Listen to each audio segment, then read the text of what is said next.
ਮਹੀਂਵਾਲ ਨੂੰ ਮਿਲਣ ਵਾਸਤੇ ਹਮੇਸ਼ਾ ਕੱਚੇ ਘੜੇ ਤੇ ਤੱਕ ਜਾਂਦੇ ਸੀ। ਇੱਕ ਰਾਤ ਐਸੀ ਆਈ ਕਿ ਬਹੁਤ ਤੂਫਾਨ ਚੜਿਆ ਸੀ। ਚਲਦੀ ਚਲਦੀ ਦਰਿਆ ਦੇ ਕਿਨਾਰੇ ਤੇ ਆਈ ਤੇ ਦਾਇਮ ਇਕਬਾਲ ਵਾਸੂ ਵਾਲਾ ਦਾ ਸ਼ੇਰ ਪੇਸ਼ ਕਰ ਰਿਹਾ। ਉਹਨਾਂ ਕਿਹਾ ਇੱਕ ਰਾਤ ਚੱਲੀ ਸੋਹਣੀ ਯਾਰ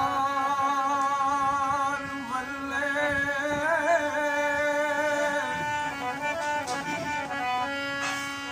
ਸੋਹਣਾ ਹਾਰ ਸ਼ਿੰਗਾਰ ਲਗਾ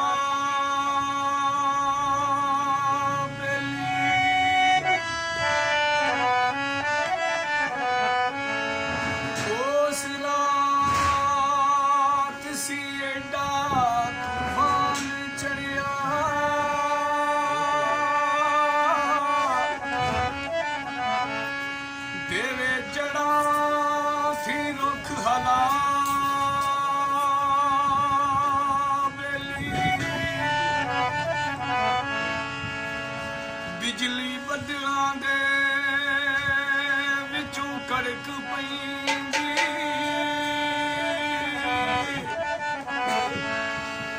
ਦੇਵੇ ਤਬਕ ਜ਼ਮੀਨ ਹਲਾ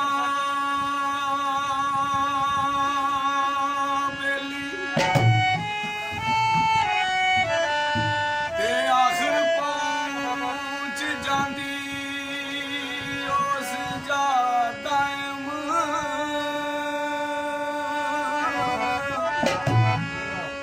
ਜਿੱਥੇ ਆਉਂਦੀ ਸੀ ਕੜਾ ਲੁਕਾ ਬੇਲੀ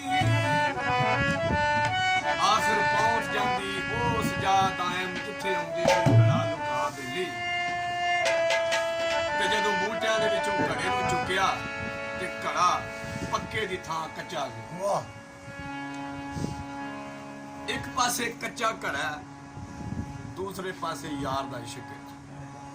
ਹੁਣ ਸੋਚਦੀ ਹੈ ਕਦੇ ਜਾਵਾਂ ਤੇ ਕਦੇ ਨਾ ਜਾਵਾਂ, ਪਰ ਇਸ਼ਕ ਆਂਦਾ ਨਹੀਂ ਜਾਣਾ, ਅਗਰ ਨਾ ਗਈਓ ਤੇ ਇਸ਼ਕ ਨੂੰ ਲੀਕ ਲੱਗੇਗੀ। ਤੇ ਸੋਹਣੀ ਦਰਿਆ ਦੇ ਕਿਨਾਰੇ ਤੇ ਖਲੋ ਕੇ ਤੇ ਘੜੇ ਨਾਲ ਇੱਕ ਗੱਲ ਕਰਦੀ ਹੈ ਤੇ ਘੜਾ ਸੋਹਣੀ ਨੂੰ ਕੀ ਆਂਦਾ ਤੇ ਸੋਹਣੀ ਘੜੇ ਨੂੰ ਕੀ ਆਖਦੀ ਹੈ। ਸੋਹਣੀ ਆਂਦੀ ਹੈ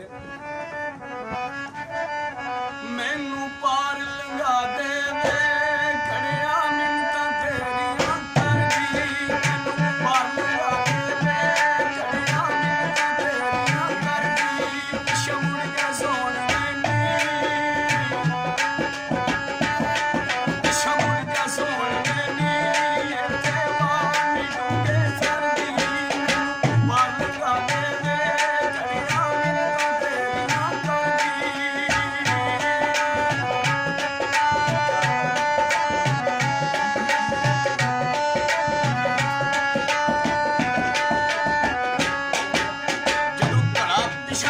ਜਾਂਦਾ